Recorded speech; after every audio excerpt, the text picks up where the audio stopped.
You done now? Hi, everybody. This is Bob Gale, co-creator of Back to the Future, and you're listening to Brad Gilmore. Doc! Okay, relax, Doc. It's me. It's Martin. No, it can't be. Just sent you back to the future. Yeah. Oh, I know you did send me back to the future, but I'm back. I'm back from the future. Great Scott. Wait a minute, Doc. Are you telling me that you built a time machine? Out of a DeLorean? The way I see it, if you're gonna build a time machine into a car, why not do it with some style? Whoa, this is heavy.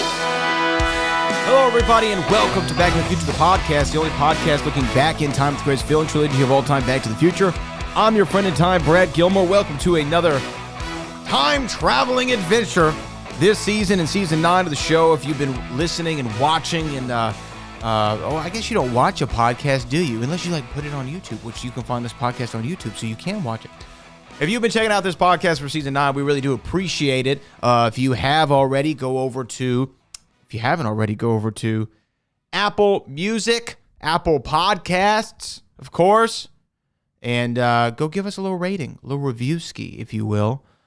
We've had a great season thus far. Steve Franks, part 1 and 2, of course.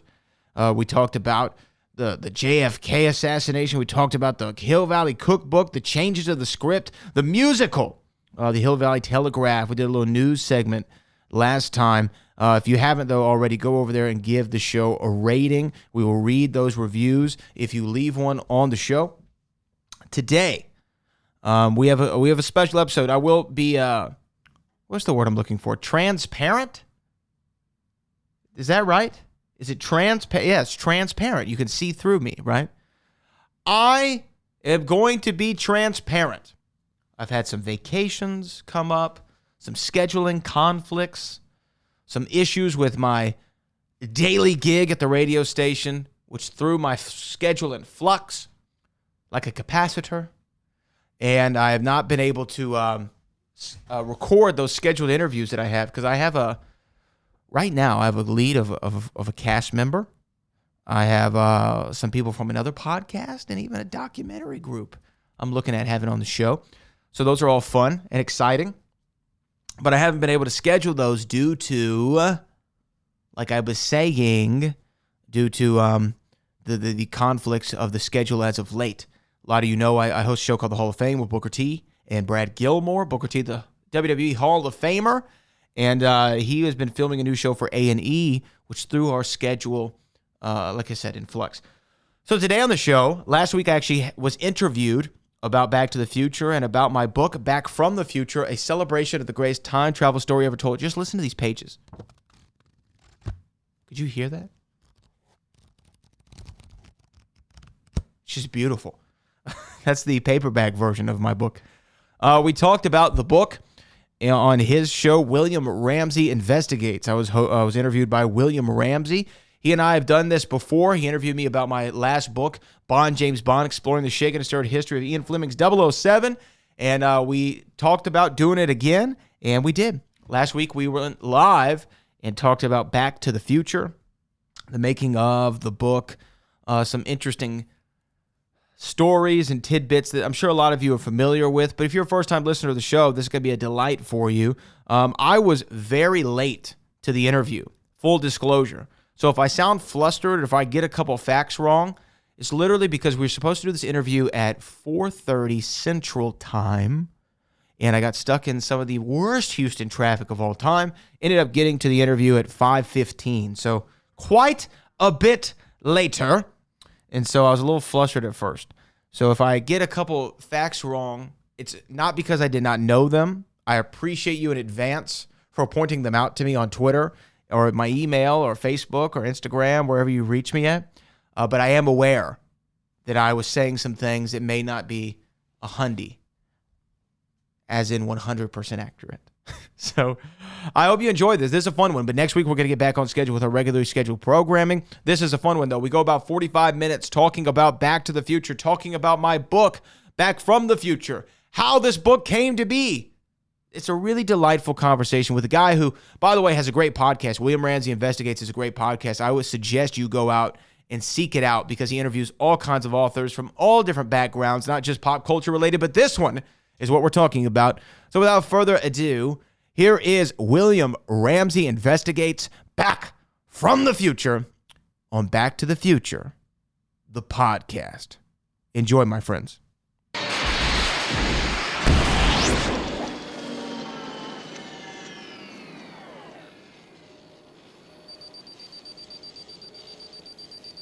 Hi, this is William Ramsey. Welcome to William Ramsey Investigates. On today's show, I have a very special guest. His name is Brad Gilmore. I talked to him back in March, right after the publication of his most recent book, which was titled Bond, James Bond, Exploring the Shaken and Stirred History of Ian Fleming's 007. And you can go back and listen to that on William Ramsey Investigates. But when I asked him on the show for that, he sent me an earlier book that he published back in early 2021. And that title of that book, which you can see here on YouTube if you're on YouTube, is Back from the Future, a celebration of the greatest time travel story ever told. And really a fascinating book. And you can see his enthusiasm for the subject of the movie Back to the Future. And he also did a podcast. So he's very, very extremely knowledgeable about this film. His podcast, Back to the Future, which I will put in the show notes for the podcast as well, has 94 episodes right now. So he's done a lot of legwork, a lot of research into many aspects of this film, its legacy, its impact, all that stuff. But just to do a little bit of bio for Brad Gilmore, he is a writer, television host, and radio personality born and raised in Houston, Texas. He's lent his talents to several projects and organizations, including the CW Network, Movie Trivia, Schmodown, CBS Radio, and ESPN Radio. Since 2012, he has been the host of the Brad Gilmore Show, covering music, sports, and entertainment. And he is the host of, the executive producer of what I mentioned earlier, Back to the Future, the podcast.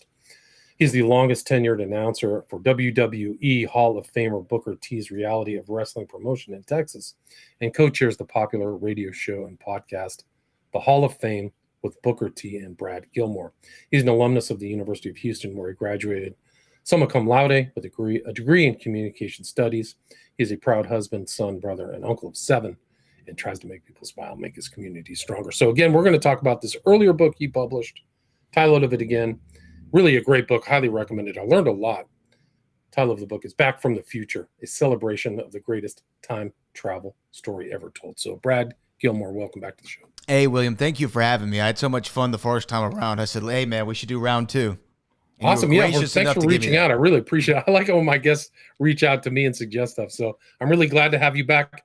For people who may not have heard our earlier show, can you do a little bit about your bio, maybe stuff that isn't in the bio that I read, and what led you into really your inquiry and the writing of the book about the subject Back to the Future? Yeah. I mean, and I may have said this in our last conversation, but I never had any inclination or desire or want to write a book about anything, really. It started with when I was very young. I saw on All Things, the Disney Channel, this movie, Back to the Future. I'd never heard of it before, and I remember going the next day. It's vividly. I talked to this guy in my first grade class, Miss Gray, Avery Davis. I said, have you seen Back to the Future? And he had no idea what I was talking about. And it was this world that had opened up for me. And we were talking a little bit before we went live, William, about some stuff in our families. And you and I's fathers are of a similar age and generation. Now, I have brothers who are much my senior. My oldest brother, Rusty, we're 23 years apart. And he's in his early 50s. And my brother, Scott, who was born in the 70s. And my sister in the 80s. And I was born in the 90s. So there's this real generational trend in my family, my father having kids in the 60s, 70s, 80s, and 90s. And this Back to the Future film, as I got older, became a conduit for all of our conversations and our relationships. It was a way for all of us, including my mother and father, because the movie's based largely in the 50s, the first film, to all relate on one similar subject matter.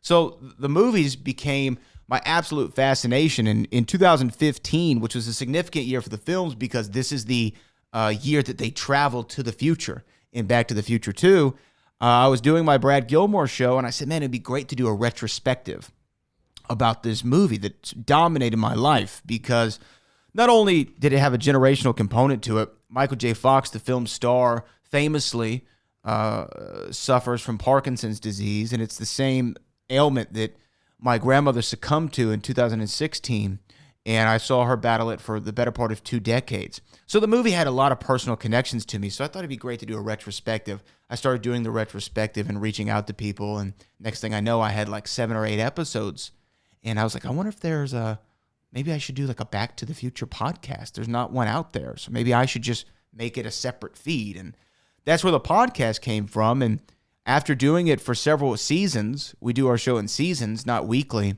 I did maybe 4 seasons or 5 seasons, and it got a nice amount of recognition and popularity. And I got to talk to many of the stars in the film, whether they be Crispin Glover, Leah Thompson, Christopher Lloyd, James Tolkien, the creator of Back to the Future, Bob Gale, all these incredible people, Jeffrey Weissman, Don Fullilove, Harry Waters Jr. These are all people from the films.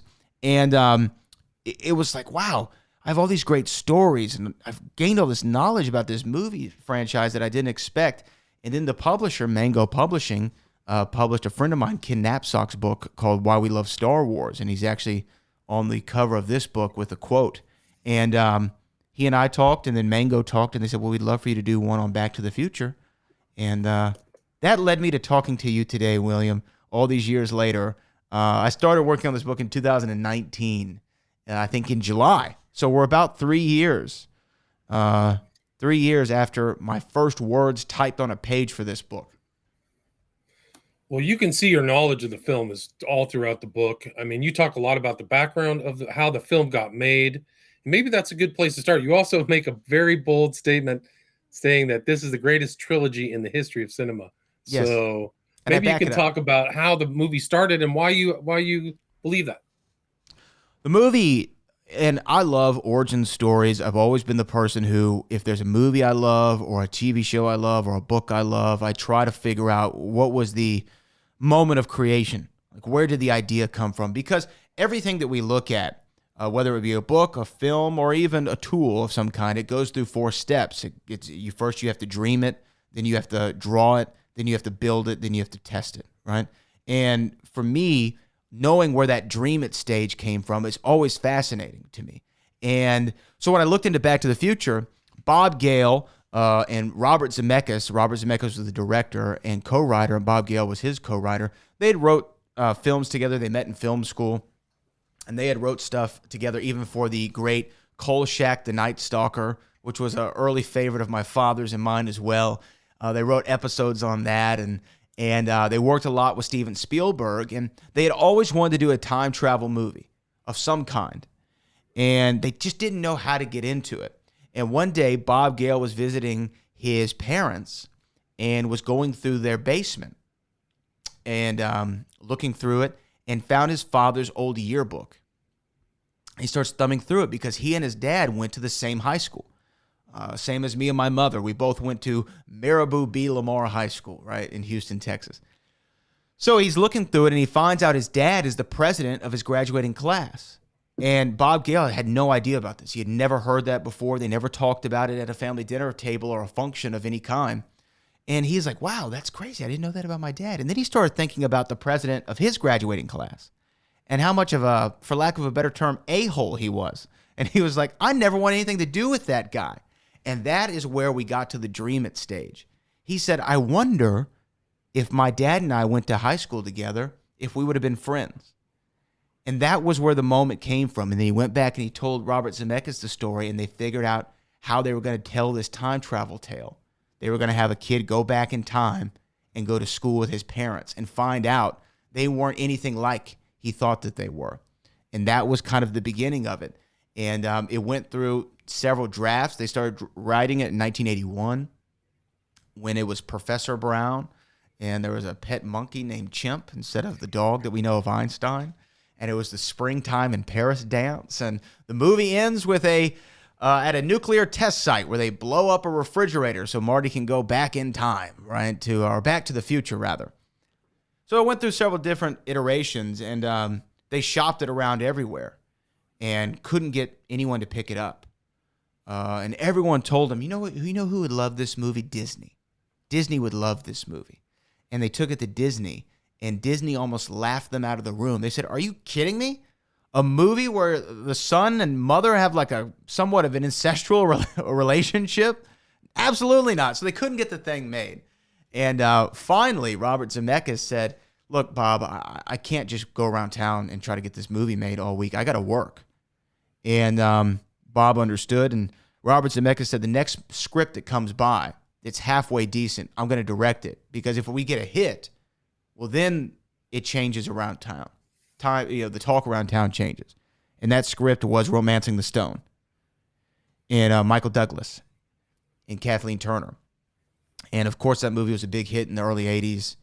Very Indiana Jones-esque, if you will, the kind of pulp thriller through the jungle. And it was a big hit, and then kind of the floodgates opened. So they went back to the one guy who had always stuck by them, and that's Steven Spielberg. And it was the first movie at Amblin Productions not helmed by Steven Spielberg to be produced. That's fascinating. Yeah. And they were friends before. They had these two guys, Zemeckis and Gale, were from the Midwest, right? Mm-hmm. And I think you see that sensibility through this film. It's much more optimistic, maybe, than some other films. But they wrote 1941 together for Spielberg, right? Yeah, so they wrote, had this and they wrote "I Want to Hold Your Hand," and there was a couple Spielberg movies that they did that they weren't successful. Like, and I think that's the great thing about Steven Spielberg is we all, of course, we look at him as, for lack of a better term, the GOAT when it comes to directing, one of the greatest to ever do it, and he gave us all these huge hits. But after Jaws and Close Encounters, he didn't have a string of just great films, critically or commercially for that matter. People were kind of saying, oh, maybe he just, was a one and done or maybe a two film kind of guy. Because I Want to Hold Your Hand or 1941 or any of these kind of movies, they weren't huge hits. 1941 wasn't huge, but it's actually super fun to watch, I think. Right? Well, look, you're talking to a guy who loves the sequel to Fletch. I like movies that might have questionable quality at times. But so they went back to him, though, because they said, look, this guy had done so great for us and with 1941, and of course Zemeckis did I Want to Hold Your Hand, but they didn't do well.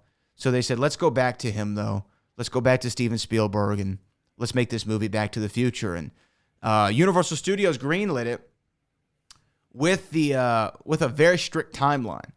Like, if you can't make this movie in this amount of time, we're going to cancel the project. And that's where they started in their production of the film. And there were some questions about who was going to be the central character. Mm-hmm. There's this character. The story of Scheinberg. Some of the changes he made were good, I think. But there's a very interesting exchange between Scheinberg and Spielberg. Can you talk about that? Yeah, of course. So Sid Sheinberg was head of studio, and he had notes. He said, I think the main character's name should be Lorraine Baines, and my mother's name, I think his wife's name was Lorraine, and I think that we should make him Dr. Brown instead of Professor Brown, and we can make him like a doc, could be what you call him. Let's change it from Springtime in Paris to The Enchantment Under the Sea. Let's give him a Einstein instead of the pet monkey. So, he had great suggestions. But the one that he said is the only thing that I really don't like about the movie is I don't like the title, Back to the Future. It doesn't make any sense. How can you go back to the future? It just didn't make logical sense for him. So he said, I think the perfect name of this movie, the perfect name that will get everybody out to the theaters is Spaceman from Pluto. And people listening or watching might say, why would that be the perfect name for the movie?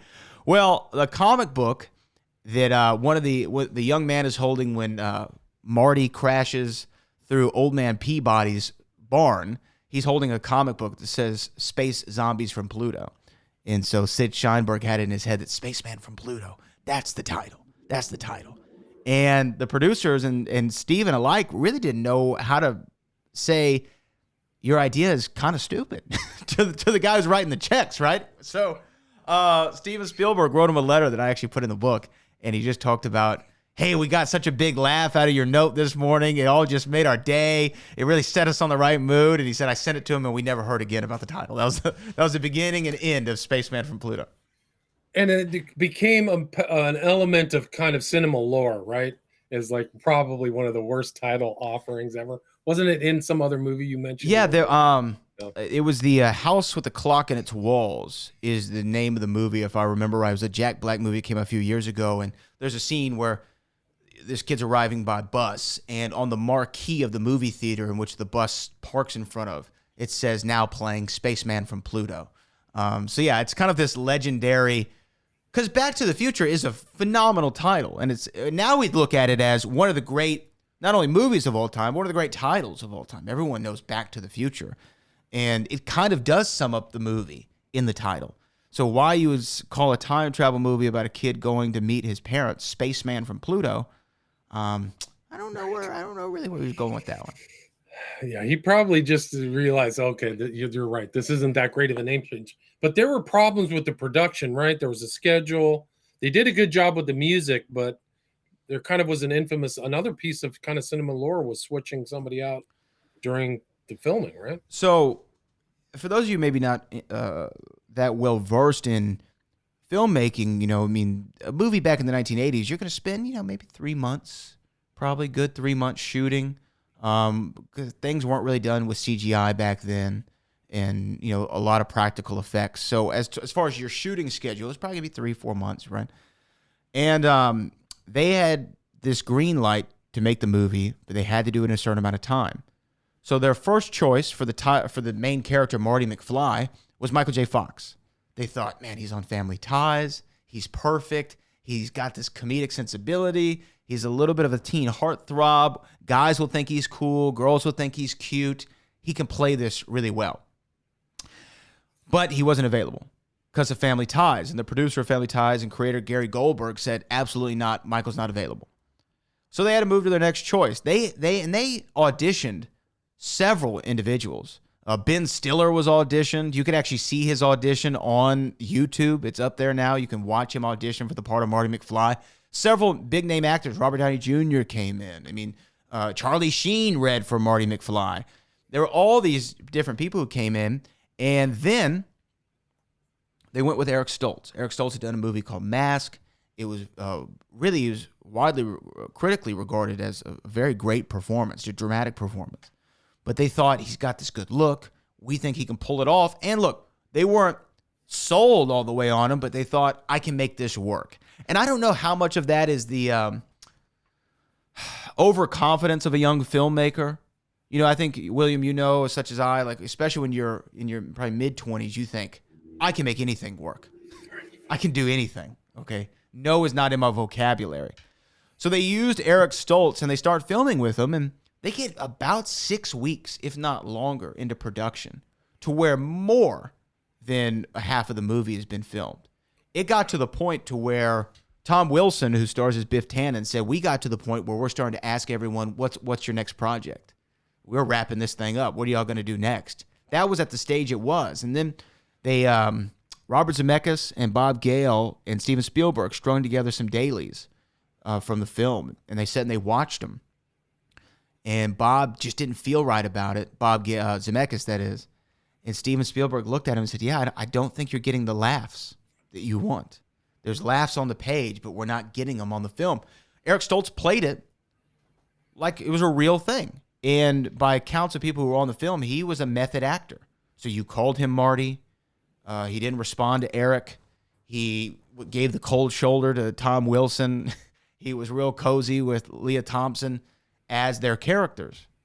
And he was playing it like, I actually am stuck in the past, which any of us would be supremely frightened about if we were stuck in a generation that's not ours and we don't know how we're going to get back.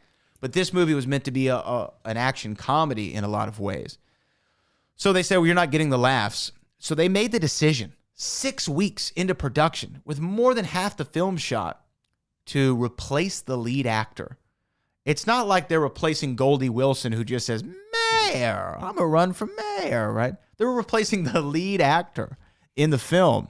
And they called everyone to the set late one night, and they made the announcement that we've fired, for lack of a better term, Eric Stoltz. And they went back to Gary Goldberg and said, we need Michael J. Fox. He's perfect for this role. And Gary said, look, I will give him the script. If he likes the script and understands The family ties will always come first. You have to shoot this around our schedule. If you all are okay with that, I'll let him do it. So they said, all right. And Gary Goldberg gave Michael J. Fox a manila envelope with the script in it. And he said, hey, Steven Spielberg and Bob Zemeckis are doing this movie called Back to the Future. They want you to star in it. I want you to take this home and read it. If you want to do it, you can do it, but you have to shoot around the family ties schedule. Michael J. Fox picked up the manila envelope, threw it back down on Gary Goldberg's desk and said, it's the best script I ever read. So without reading a word from it, he agreed to the project, and then they ended up reshooting all that they could and put together Back to the Future. And it was released July 1985, right? So July that was the 3rd. Release July 3rd, and it was one of the biggest, if not the biggest movie of the year, right? It was the biggest movie of the year. Number one at the box office, the top grosser, fan favorite, number one for several weeks on end, worldwide. It was just a massive hit. And I think it Back to the Future hits in every way that you want it to. It's got great gadgets. It's got great characters. It's got great story. There's no plot holes. It's no like, well, I don't understand why this happened or why that happened. Every line of dialogue that is written or every line of dialogue that is said has a payoff to it. I mean, we're talking about from Old Man Peabody wanted to breed pine trees, and the mall is called Twin Pines Mall in his honor. And then Marty runs over a pine tree when he goes back to 1955. He comes back to 1985. It's called Lone Pine Mall. So everything in the film leaves you satisfied. And that's what I felt when I saw it in the year 2000. That's what audience felt like in 1985. Just a complete fun ride. And it was the biggest hit of the movie. And the movie ends with a cliffhanger, right? Of Marty, something's got to be done about your kids. We got to go to the future. And then that's where they hit the line, roads, we don't need roads, which President Reagan even made mention of in his State of the Union address. But that was not meant to set up a sequel. That was just meant to be a joke to end the movie on. And then obviously we got 2 more Back to the Future films. Right. And you mentioned in your book, this was kind of the era prior to film franchises. Mm-hmm. So it was interesting because a lot of things changed as far as people in the film and their approach changed from the first to the second and third, right? Yeah, absolutely. This was not where you go into a movie like the Marvel Cinematic Universe, where you know we're going to make 4 or 5 Thor movies, or we're going to make however many Iron Mans or Captain Americas. They didn't sign all these actors to long-term contracts. They didn't even know if this movie would be well received. When it became the biggest hit, like studios do, they say, we want another one.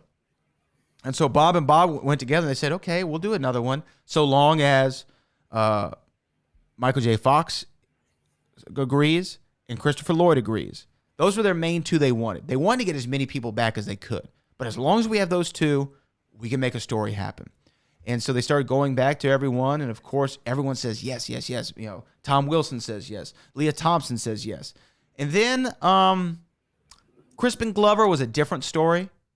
And I even make mention of it in the book. I don't want to get into too much of the gossip of it because there is a little bit of a he said with why Crispin wasn't returning.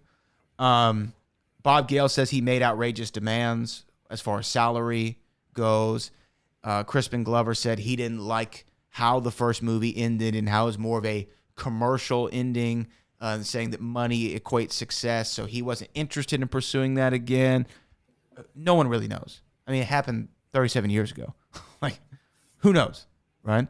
But yeah, they had to end up recasting him with Jeffrey Weissman in that movie. But they wrote a script, and they called the script Paradox. And when they took it to the studio said, this is way too long for one movie. What if we split it into 2? And then they shot Back to the Future 2 and 3 simultaneously, which had been done before to varying degrees of success. They shot, of course, Superman 1 and 2 together, but Donner was fired midway through the Superman 2, and there was that whole drama. But this was the first time that they'd really set up a franchise, and it was both movies were equally successful. Right, and it just, I mean, this is one of those movies people watch over and over and over again, and it created this fan base, right? I mean, including your podcast, people you've talked to, but you go in one of your chapters about, they had the whole, Future Day in Virginia. Can you talk about that and what that's like? Future Day was a wild celebration for all of us in Back to the Future world. I mean, October 21st, 2015 is, of course, the day that they travel back, or they travel forward in time for the first time in the franchise. And we got to see what we thought maybe 2015 would look like. So we all loved a lot of the celebrations that happened, whether that be USA Today publishing the actual newspaper from the movie as the front cover. You could go into any newspaper stand and it was the USA Today from Back to the Future. There were celebrations where people recreated all of Hill Valley, the fictionalized town in California from the films. Both Marty and Doc in character appeared on the Jimmy Kimmel Show and made fun of 2015 reality versus what was in their movies. It was a joyous day. It was a lot of fun to see all. And what's great is when you're a fan of something, you talk about it all the time. But it's great when something like that happens and everybody is talking about it. 2015, and especially that day, was so much fun. Right, it was amazing. So 30 years, and they changed the name of Reston, Virginia to Future Hill Valley, right? Mm-hmm. Yeah. And I think that set is actually part of the Universal tour, right? Yeah, they shot the movie on the Universal backlot. That's where the movie was shot. The sets were built there, and the clock tower is in the heart of the backlot in the Universal Studios tour. So now people actually from all over the world travel to see the Back to the Future clock tower, and many people. It's become a very popular destination for people to propose to one another and for big engagements or big moments and celebration. People want to do it where Marty and Doc were able to harness the lightning bolt and send the DeLorean back to the future. And there's a lot of things in this film that, I mean, you go into a chapter too about the technology and even the DeLorean. They've just become symbolic, I mean, of this film, right? John DeLorean actually wrote Bob and Bob a letter saying, thank you for keeping my dream alive. Because, if you know anything about the DeLorean Motor Company from the 80s, they had the DMC, and then there was the whole drugs thing with John DeLorean, and then they went bankrupt. And the DeLorean, though, wasn't even the original time machine. I made allusion to it earlier in our conversation. It was supposed to be a refrigerator. The time machine was supposed to be a refrigerator. The only actual reason, they changed it for two reasons. One, the in sequence was going to be too expensive to film, where you blow up a refrigerator in a nuclear test site. And two, they were actually worried about kids locking themselves in refrigerators thinking that they're time machines. There was a lot of worry about that. Not as much attention put to kids holding onto the back of Jeeps while skateboarding, but the refrigerator thing was an issue. So they made the change to the DeLorean, and at one point Ford came to him and said, "Would you make it a Mustang?" Oh, interesting. And Bob Gale famously said, "Doc Brown doesn't drive an effing Mustang." and there was a lot of product placement though too.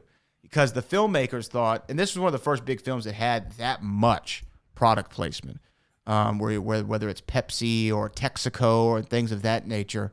And they did so because the filmmakers and the production crew thought, what better way to show a passage of time than through logos that everyone's familiar with?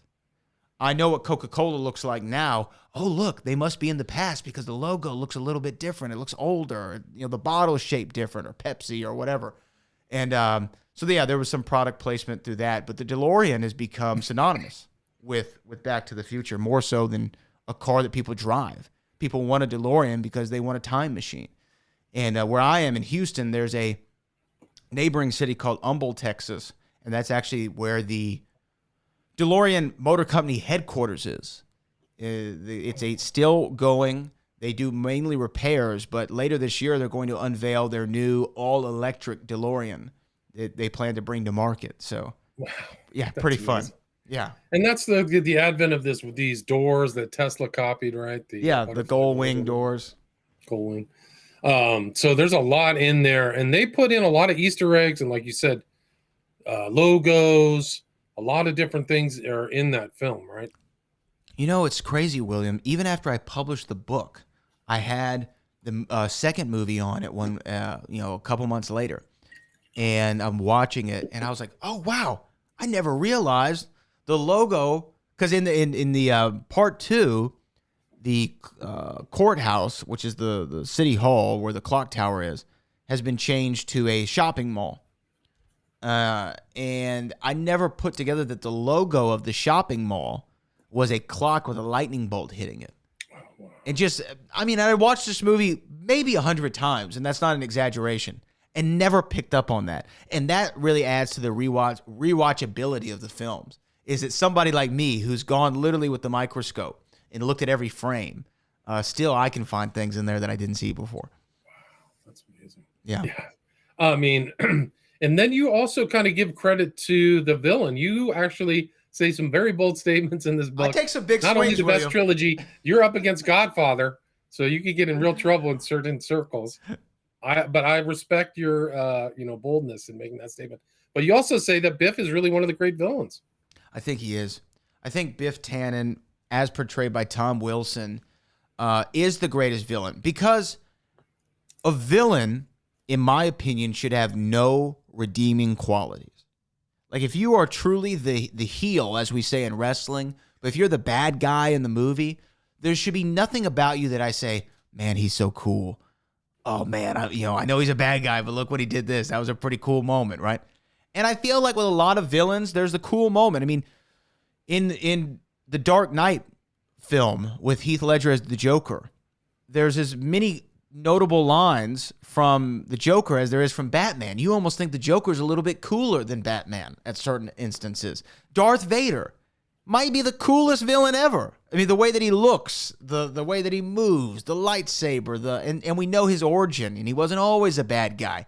As far as we know with Biff Tannen, he is a POS. That's all that it comes down to. He hates everybody. He bullies everybody. He tries to take advantage of everybody. There's no redeeming qualities about him at all. There's nothing that you can say about Biff Tannen that you like.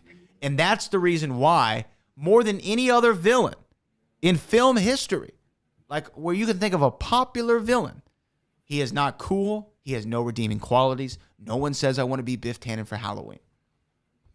And it's interesting, too, because you say there's different variants of Biff Tannen seated throughout all 3 films. But the guy in real life was like a comedian. He's a funny guy. He's just really good at his job. Would you agree with that? Yeah, so Tom Wilson was a stand-up comic, and he is today. I mean, he still does stand-up comedy. He's actually a tremendous artist as well. I can't remember the count because it's been some time, but I think there's 8 or 9 different variations of the same character, of Biff Tannen. And that includes Griff Tannen, his great-grandson, and, of course, his great-great-grandfather, Buford Mad Dog Tannen, in the 3rd film. So his performance is masterful. And more than any other character in the film, or actor, I should say, in the series, I think that he gives the greatest performance of them all. Just to have those differences. Because even if you look at the first movie, when we're first introduced to Biff, he's in his mid-40s. He's George's boss. He's a jerk, okay? We go back to Biff Tannen in the 1950s as a teenager. Completely different. I mean, not completely different, but a different age that he's playing to where he's still believable. Then Marty comes back from the past, and Biff is now the subservient Biff to, oh, anything you need, Mr. McFly, I'm putting on the 2nd coat of wax now, right? Right there's 3 variants of the character. We get to the next film. There's Old Man Biff. There's Griff, his great-grandson. And then we're up to 5, and we're not through the film, because then you go to the Biff horrific period, where you go to the alternate 1985, and he's playing, and this is Bob Gale's words. Bob Gale based that character, that version of Biff, on Donald Trump from the 1980s. Oh, wow. The way that he looked, being owns casinos and hotels and things of that nature. He based him on Donald Trump. So you have the Trump version, kind of, and then you come back. So there's just so many variations of him, and for him to make them all unique and all distinct, I think is a testament to his ability as an actor. Right. I mean, a lot of range, right? I mean, A lot of I guess range. That's one of the challenge. And you, through your podcast, you had the opportunity to really talk to a lot of these Leah Thompson and really players who were in this whole saga. Really, can you talk about what that was like? Yeah, I mean, I've gotten to talk to Leah Thompson, who played Lorraine Baines or Lorraine McFly, Crispin Glover, who played George McFly, which was a treat. And on 2 separate occasions, talked to Christopher Lloyd, who plays Doc Brown. And Christopher Lloyd is a longtime favorite actor of me, whether that's Jim Ignatowski, whether that's Professor Plum. He is the only man to play a doctor and professor, both in the year 1985 that I know of. He played Professor Plum in Clue the movie. He was Uncle Fester. There was a big movie when I was younger called The Page Master with Macaulay Culkin. So I've always enjoyed Christopher Lloyd. So having the opportunity to talk to him on 2 separate occasions was a thrill for me.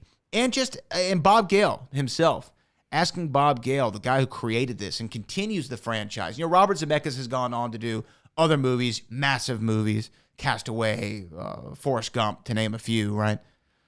But Bob Gale has largely focused his career on continuing the legacy of what he considers his greatest work, which is Back to the Future. And so even getting to ask him just things I've always wondered about the film and debates that I've had with my fellow friends who talk about Back to the Future. It's awesome to talk to people who are involved in something and involved in creating something that you love so much. Right. It's still a valuable kind of trilogy even to this day, right? I mean, there's still generations, spin-offs, right? Mm-hmm. There's the ride, there's the cartoon or whatever. There's a cartoon, there's the game, there's the comic book series that runs today. There's the musical that is out now that's about to come to the United States next year in the UK. So What's the name of it? It's Back to the Future, the musical. Back to the Future. There it is. And they're going on now, I think, 1.5 years. They've been doing that show, or more, 2 years. You know, there's pandemic, cut some time out, but nevertheless. So yeah, I mean, to talk to these people, it was similar with the last book with James Bond, when you get to sit and talk to George Lazenby for an hour, and be able to be like, wow, this is one of the guys. So yeah, it's always awesome to talk to people who are involved in that creation. Right. What happened to Elizabeth Shue? Fire Pixie asked. She was in the first one, or was she in the second? She was in the second too. Yeah, she was in 2 and 3. Yeah. So that's another interesting story. So the original Jennifer Parker that we got on screen is played by Claudia Wells.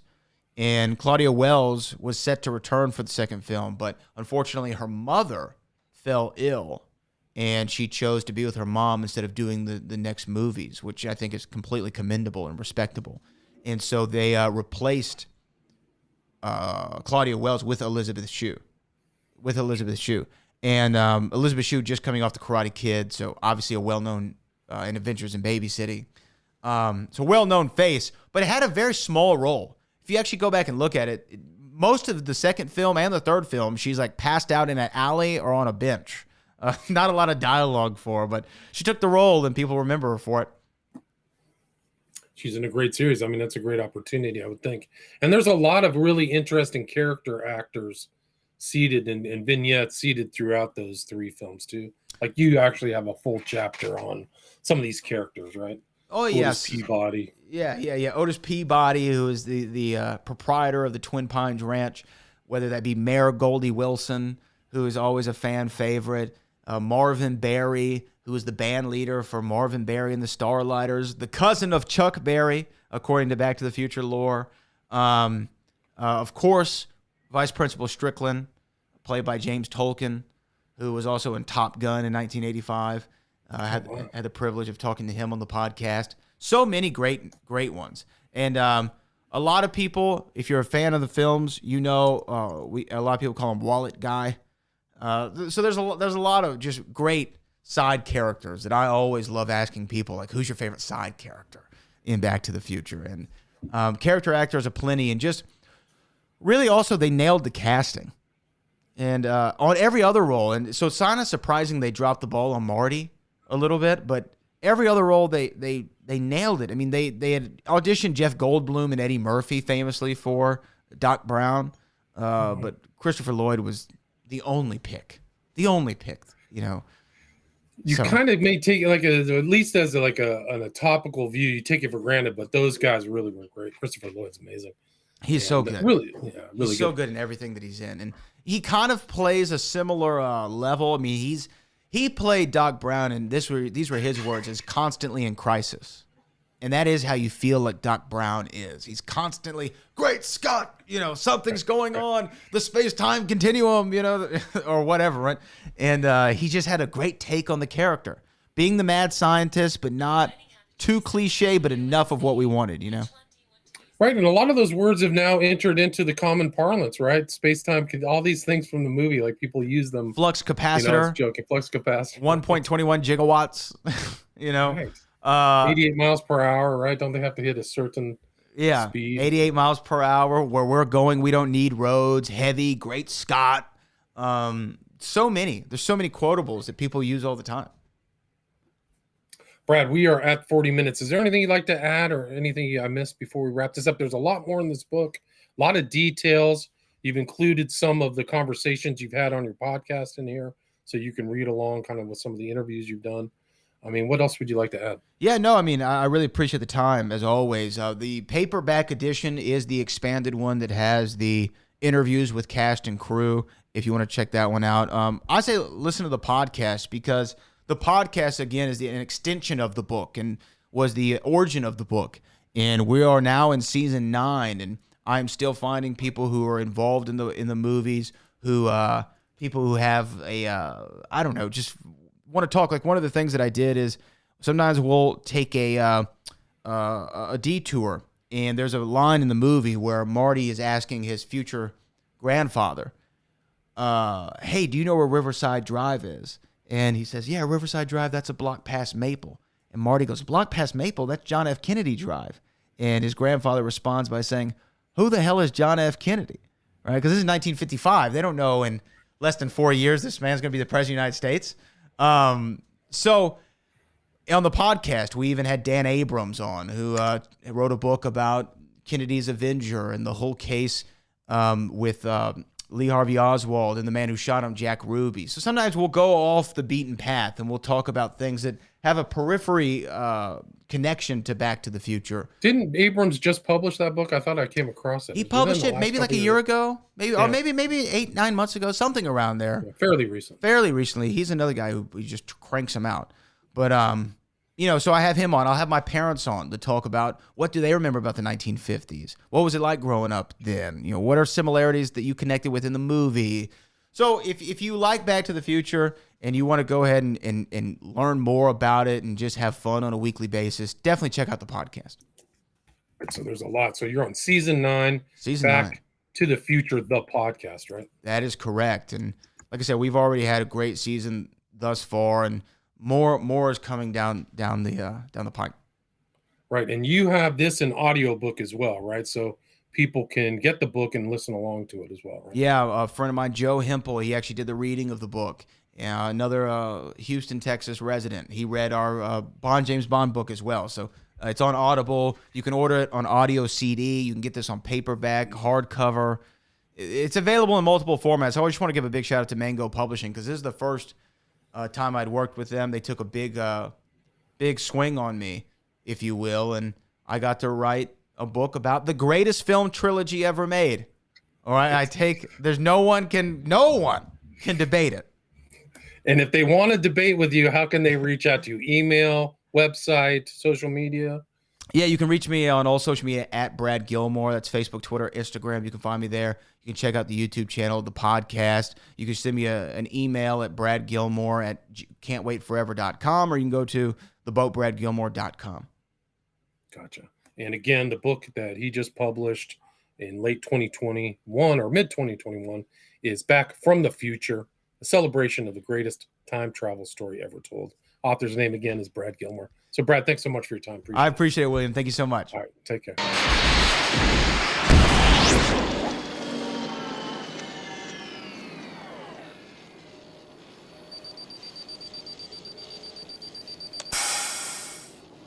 Well, there you have William Ramsey. There you have him investigating all kinds of great things. And we talked all about Back to the Future. Make sure you go check out my book, Back from the Future, Celebration of the Greatest Time Travel Story Ever Told. A lot of fun stuff that you'll get in there if you haven't already. Interviews with cast and crew members, including Crispin Glover, Leah Thompson, Christopher Lloyd. Pretty cool. So go check that out right now. Available wherever books are sold. You can go to theboatbradgilmore.com and click a direct link from over there. But until next time, this is Back to the Future, the podcast, the only podcast looking back in time's greatest film trilogy of all time, Back to the Future. I'm your friend in time, Brad Gilmore, and I will see you in the future.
Oh, Brad, what have you done now?